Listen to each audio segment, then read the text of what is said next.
Hi, this is Talia Bella with Clauses for Causes, and we're here today with Dr. Carol Lieberman.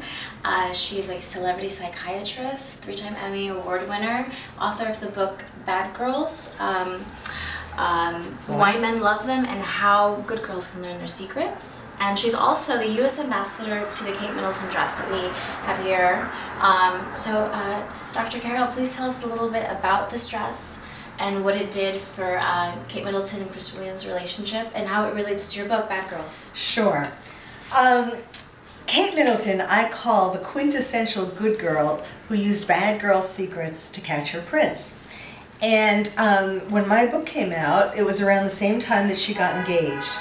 And so I started talking about how she used these bad girl secrets. Obviously she used them before she read my book. Right. But this dress was one of the best examples of that, because Kate Middleton wore this dress in a fashion show at her college, where Prince William was a class member as well, and she knew he was going to be in the audience. It was a charity fashion show, and this dress was supposed to be a skirt. It was designed by Charlotte Todd, and she was a student in London at a fashion institute at the time, and she actually, this comes from her collection called The Art of Seduction, and she actually meant it as a skirt. And Kate instead took the skirt and made it a dress. And made it a dress, and wore underwear, a black bra and black panties underneath, and strutted down the fashion aisle, you know, during the fashion show. And Prince William turned to his friend and said, "Wow, she's hot." Tell us also how you came about to become U.S. ambassador for the dress. Sure. In March, I heard that there was going to be an auction in London of the original dress, and that was just too tempting to resist. This is a model to show good girls that they too can catch their prince. It's a symbol, in a sense. It is. That if you use bad girl secrets, not become bad, but use bad girl secrets, you too can catch the man of your dreams. Exactly. And so I went there and I bid on it. I was outbid because it ultimately went for $125,000. But I became friends with the designer, Charlotte Todd, and asked her to make replicas. That's wonderful. And so came about the limited edition of these copies of these replicas. And you're the only one in the United States who has access to these. Yes, so I became the U.S. ambassador, which means that I am the representative of this dress in the United States. The only place you can get this dress here is from me. That's great. And I also know that we have some stuff, some garments pre-owned by Wallis Simpson here. Yes. Which is quite a treat. If you could tell us a little bit about that, if we could maybe take a look at them, if that's okay.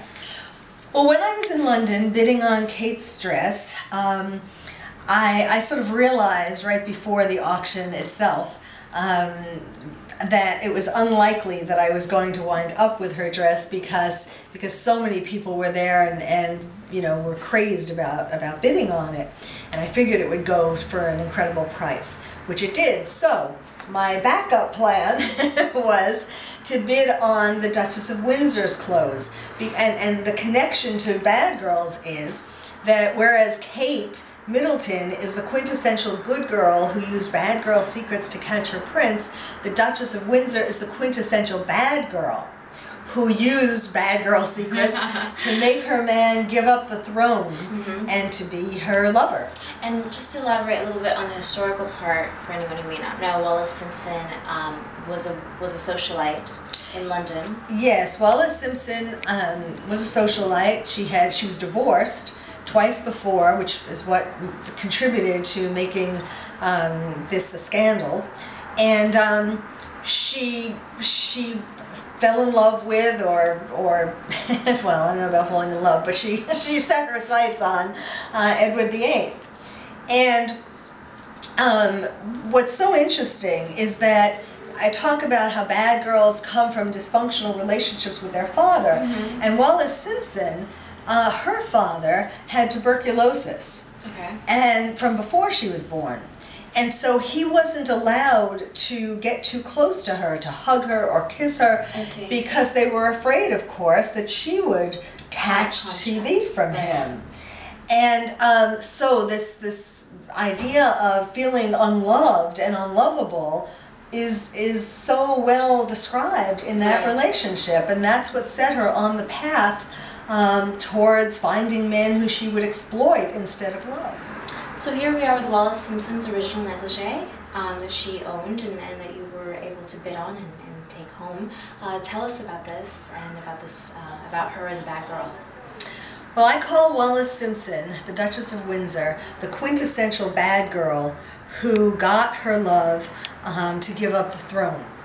And one of the secrets that she used, it's been said, is to use the sexual secrets that she learned from other women, women of the night, shall we say, and that was what sent Edward VIII into a state where he couldn't think properly, and so that he wound up deciding that being with her was worth more than the throne. Okay. And of course, this was a beautiful prop for her to use, a very seductive, flamboyant, kind of sexually charged sort of negligee for her to wear, with promises of good things to come. And here we have a lace bed jacket from Wallis Simpson's boudoir as well. Right.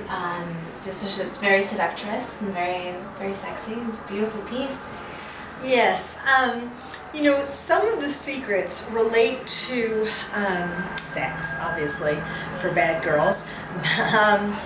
But it's not that every woman has to become quite as bad as Wallis Simpson, who learned some of her secrets from prostitutes. But what men do talk about that they want is a woman who is comfortable with her sexuality and where they can feel comfortable being sexual with her. So, for example, men talk about wanting to be able to tell the woman they're with their fantasies and not have the woman think that they're weird, or, I mean, obviously not anything that's going to be, you know, abusive. Right. But you know, a woman who will be understanding and a little adventurous in bed. Yeah. And surely the collection of Wallis Simpson's lingerie shows that that's one of the secrets that she used. Definitely. Was to entice her man. Dr. Carol, thank you so much for your time today and talking about your book and about this dress and donating this beautiful dress and also sharing some of your personal collection of Wallis Simpson's clothes. Where could our viewers find out more about your book and about your dress and you? They can go to badgirlsbook.com. And yes, I'm happy to donate an autographed copy of this book, and of course the dress, and my whole passion is for men and women to find the love they deserve, and this is, armed with the book and the dress, this is the way for women to do it. To find out more about us, visit us online at closetsforcauses.com. You can also follow us on Twitter at closets, the letter 4, causes. Thanks again.